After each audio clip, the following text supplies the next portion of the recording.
시몬 베드로가 대답하여 이르되 주는 그리스도시요 살아계신 하나님의 아들이시니이다. 아멘. 본문을 한 군데만 더 찾아서 읽어보도록 하겠습니다.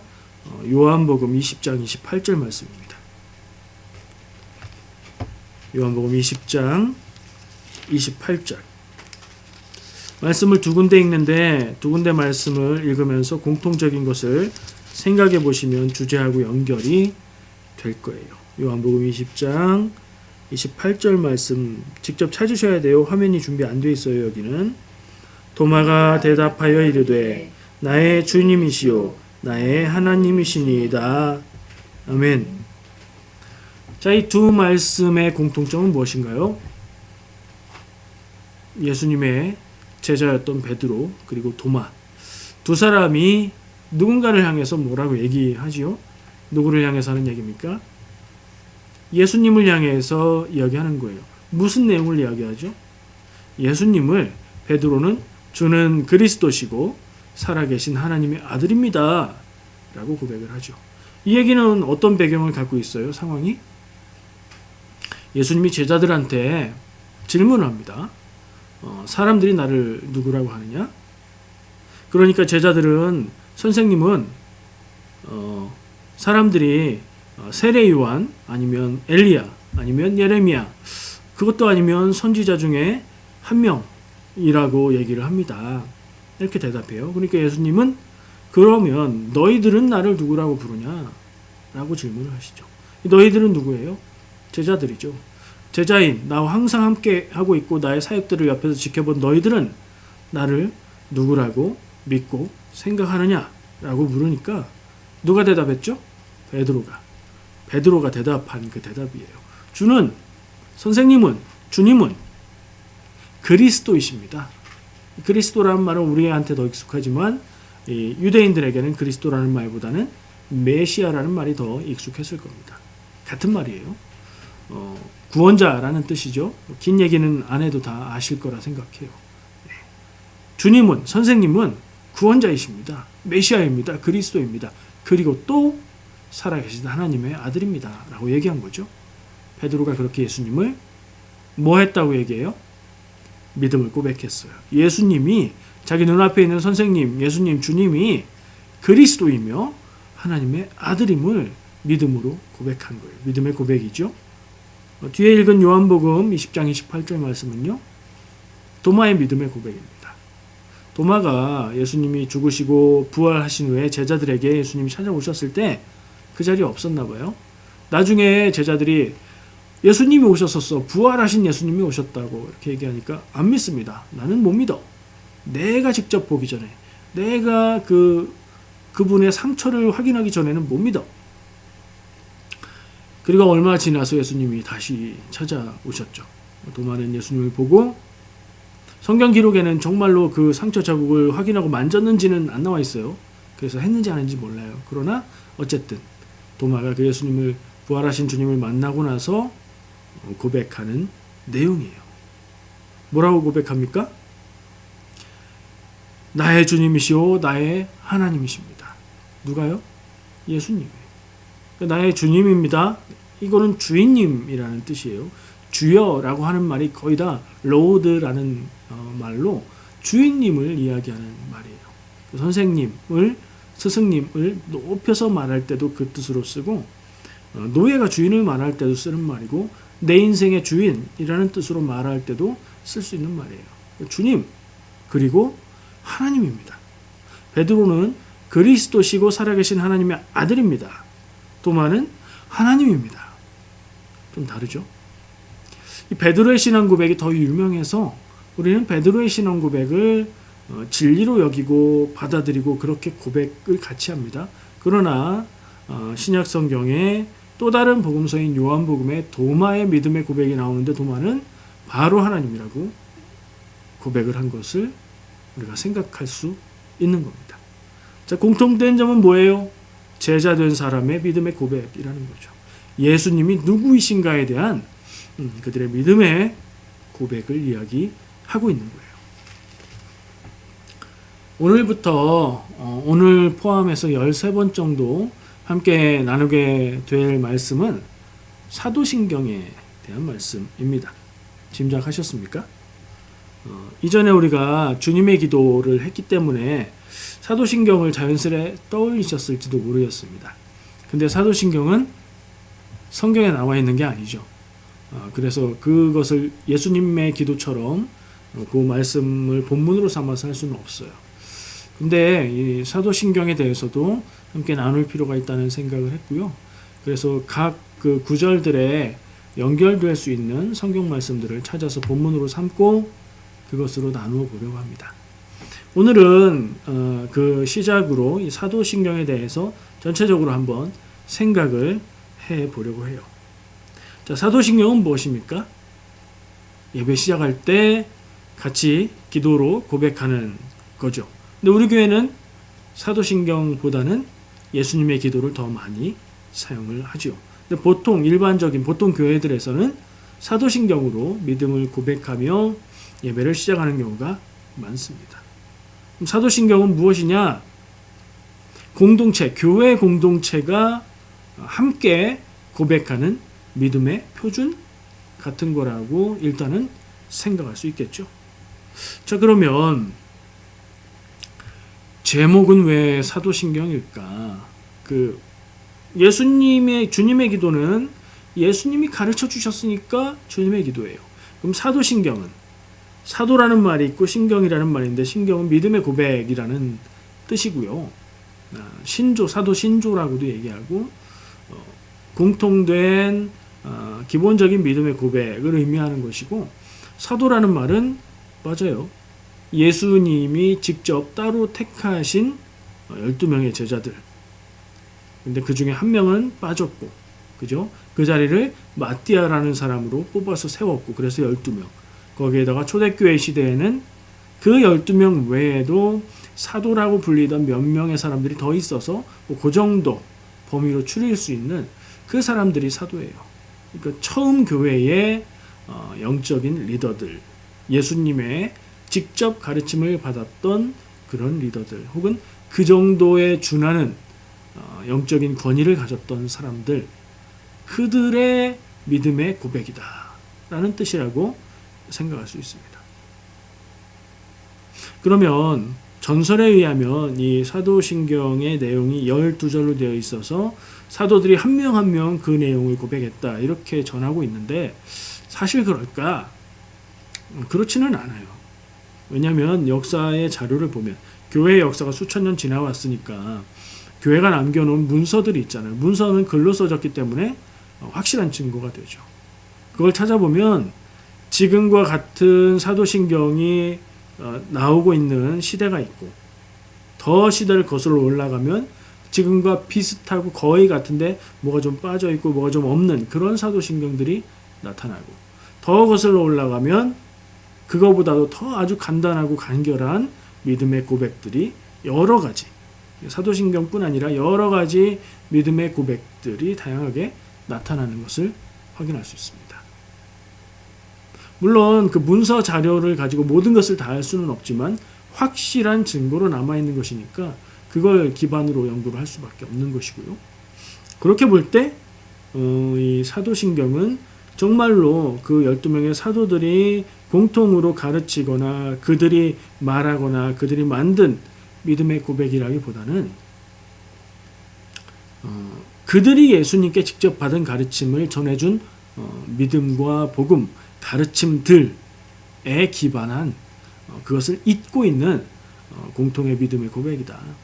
이런 정도로 이해하는 것이 맞을 것 같아요. 왜냐하면 교회가 형성되어 가면서 그리고 이단들과 관계에 있어서 믿음의 고백을 정리하고 만들어 오면서 사용을 했기 때문에 그렇습니다. 그리고 실제로 이 사도신경은 어떻게 사용했냐면 지금처럼 예배 시작할 때 그런 믿음의 고백으로 사용했다기보다는 자료를 찾아서 연구해 봤을 때는 세례하고 관계됩니다. 세례하고 관계됐다는 것은 초신자들에게 이것을 가르쳤다는 얘기죠. 왜냐하면 교회에 출석하면서 대부분 세례를 통해서 성도가 되고 그 과정을 거쳐갔기 때문이죠. 세례 교육 때에 이 내용들을 기본으로 가르쳤고요. 그리고 세례를 받을 때에 이 사도신경의 기도문을, 이 고백의 내용을 가지고 믿음을 고백하게 했던 겁니다. 그러니까 이 사도신경은 직접 사도들이 만들거나 쓰거나 그런 건 아닐지라도 교회의 역사 속에서 사도들이 전해준 믿음의 고백들을 정리한 것까지는 우리가 인정할 수 있는 것이고요. 교회의 역사 속에서 만들어져 온 믿음의 고백이다, 이렇게 생각할 수 있는 거죠. 그러면 저는 왜 오늘 이 사도신경에 대해서 나누려고 하면서 두 가지 믿음의 고백을 읽었을까요? 누구와 누구의 믿음의 고백을 본문으로 읽었었죠? 베드로와 도마의 믿음의 고백을 본문으로 읽었어요. 그 두 가지를 한번 생각해 보죠. 공통점은 예수님의 제자인 각각 두 사람이 예수님을 향해서 예수님을 어떤 분이라고 믿고 있는지를 고백했다는 것이에요. 내용은요? 내용은 같다고 말할 수도 있고 다르다고 말할 수도 있어요. 엄밀히 말하면 달라요. 베드로는 예수님을 향해서 그리스도시고 하나님의 아들이십니다. 이 두 개가 우리는 같다고 생각하지만 그때 사람들에게는 그리스도라는 것은 하나님이 보내주신 구원자이고요.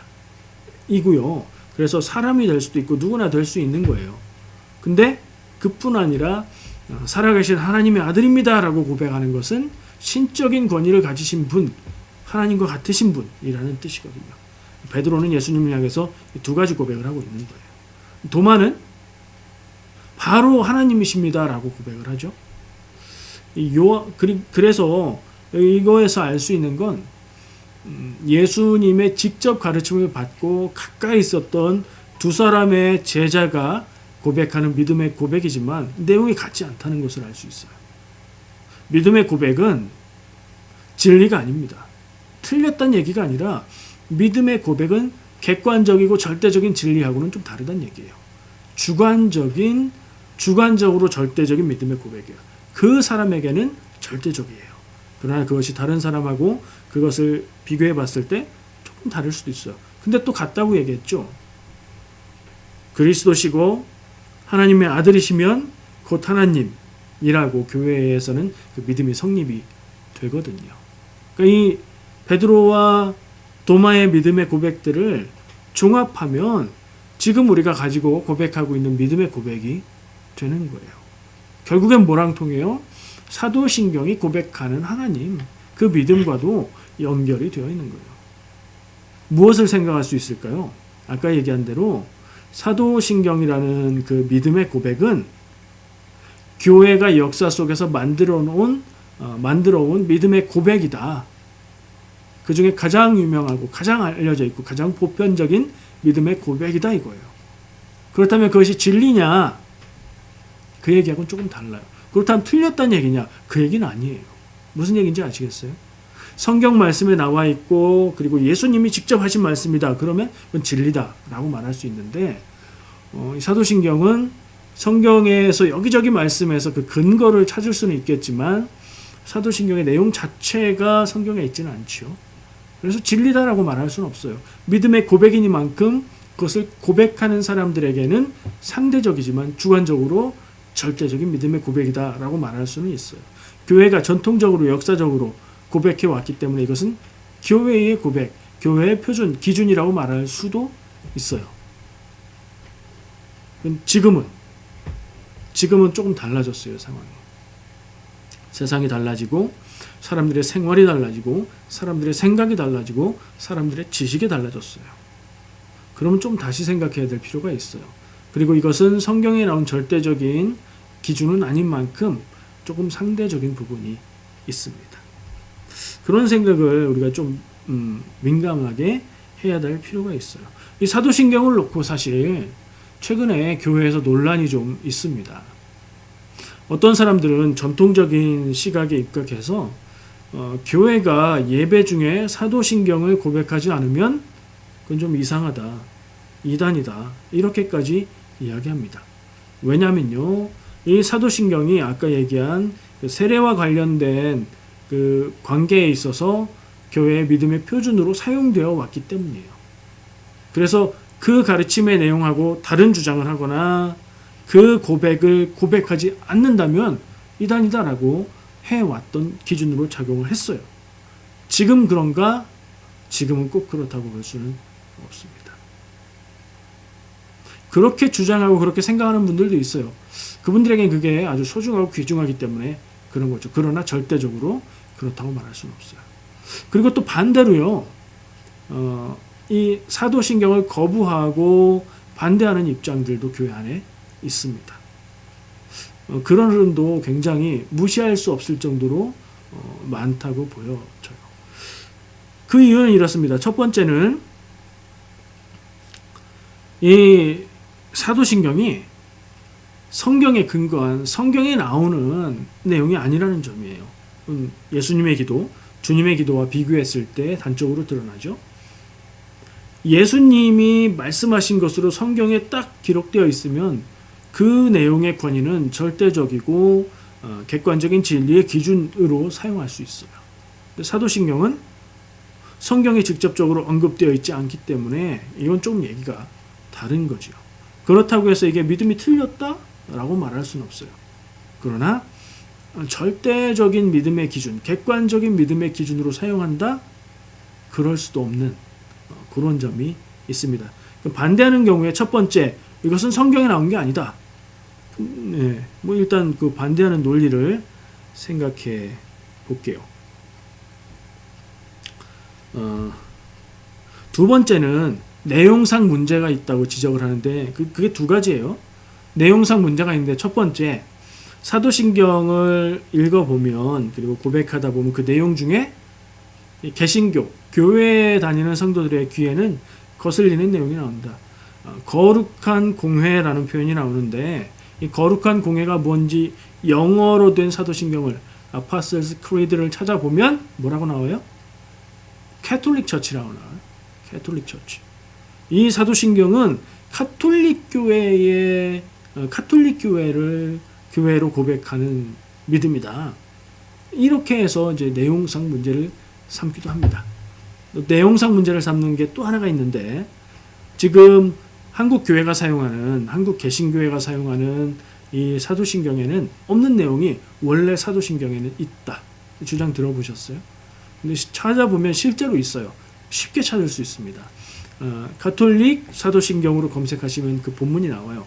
한글로 나오는데 현대적으로 이제 개정이 되고 그래서 그랬겠지만 예수님께서 예전에 그 번역에는 지옥에 갔다 오셨다. 예수님께서 십자가에 죽으시고 지옥에 갔다 오시고 부활하셨다. 이렇게 연결이 내용이 고백이 되는 내용이 있습니다. 근데 우리 교회가 사용하는 믿음의 고백에서는 예수님이 지옥에 갔다 오신 것은 빠져 있죠. 예수님이 지옥에 갔다 오셨다? 논란이 될 수 있고 정말 민감하고 복잡하게 다뤄질 수 있는 부분이지요. 그래서 아마 초반에 사도신경이 번역되어서 소개가 될 때 그 부분을 뺀 것 같아요. 누가 뺐는지 뭐 그런 거는 알 수가 없어요. 하여튼 한글로 된 교회의 사도신경에는 그 내용이 없어요. 그럼 그 내용이 없는 게 문제냐? 아니요. 있는데 그걸 뺐다. 그러면 이 사도신경 전체가 잘못됐다. 이렇게 주장하고 있는 거죠. 내용상 문제로 삼는 게 이렇게 두 가지가 있습니다. 반론도 소개해 볼게요. 성경에 직접적으로 나와 있지 않아서 안 된다. 그럼 우리가 예배 중에 하는 모든 요소들 성경에 직접적으로 나와 있나요?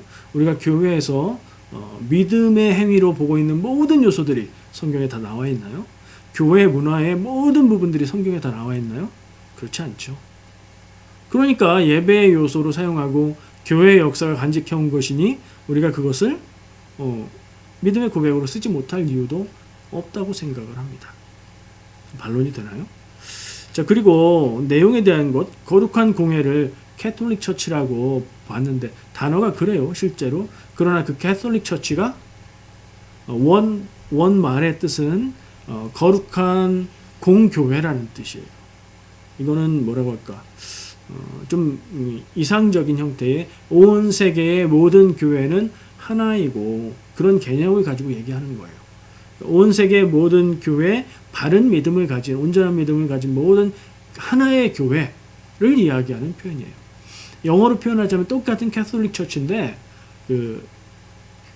로만 카톨릭을 이야기하려면 캐톨릭의 C를 대문자로 쓰면 그 성당을 얘기하는 교파를 얘기하는 게 되는 거고, 소문자로 썼을 때는 이 공교회를 이야기하는 것이 돼요. 그래서 그렇게 해석하면 문제가 없죠. 이건 믿음의 고백이기 때문에 해석이 가해지면 내용이 달라진다고 볼 수 있어요. 그리고 예수님이 지옥에 갔다 오셨다. 야, 이거 처음 듣는 분들도 있을 텐데 되게 이상한 내용이죠. 우리로서는 사실 참 받아들이기가 쉽지 않아요. 근데 어땠다고요? 뺐대잖아요. 이미 뺐는데 뭐가 문제예요? 내용에 문제가 있어서 뺐으면 그럼 다른 내용들이 다 가치가 없어진다? 그거는 좀 깊이 생각해 봐야 될 부분인 것 같아요. 생각하기에 따라서 뺐으니까 문제가 없지 않느냐라고 반론을 제기할 수도 있는 거죠. 자, 이 사도신경을 우리는 어떻게 받아들이고 사용을 하는 게 맞을까? 고민이 참 많았습니다. 우리 교회는 어떻게 하고 있어요? 예배 때 사도신경을 사용하나요? 안 하나요? 기억을 잘 더듬어 보세요. 우리 교회도 예배 때에 사도신경으로 신앙 고백을 한 때가 있습니다. 제가 자리를 비우게 돼서 예수님의 기도를 예배를 마칠 때 사용을 하는 게 더 적절하다고 그렇게 판단이 될 때, 그러면 그 믿음의 고백이 없어지잖아요. 그때 사도신경을 사용했습니다. 저 없이 장로님 인도하시고 그럴 때 사도신경으로 믿음을 고백했던 거 기억하실 거예요. 우리 교회는 사도신경에 절대적인 권위를 부여하지도 않고요. 그리고 사도신경을 안 하면 이단이다 이렇게 생각하지도 않아요. 그러나 사도신경을 거부하거나 반대하지도 않습니다. 우리는 지금 예수님의 기도로 믿음의 고백을 하고 있지만 그 외에 다른 믿음의 고백으로 할 수도 있어요. 이단적인 고백이 아니라면. 그리고 당연히 사도신경으로 고백할 수도 있습니다. 이런 정도로 우리 교회는 사용을 하고 있습니다. 이 사도신경이 가진 가치는 교회의 역사 속에서 수천 년이 넘는 시간 속에서 사도신경의 믿음의 고백의 내용들이 형성되고 변화되고 발전해 왔으니 이것은 교회의 공동체의 믿음의 고백입니다.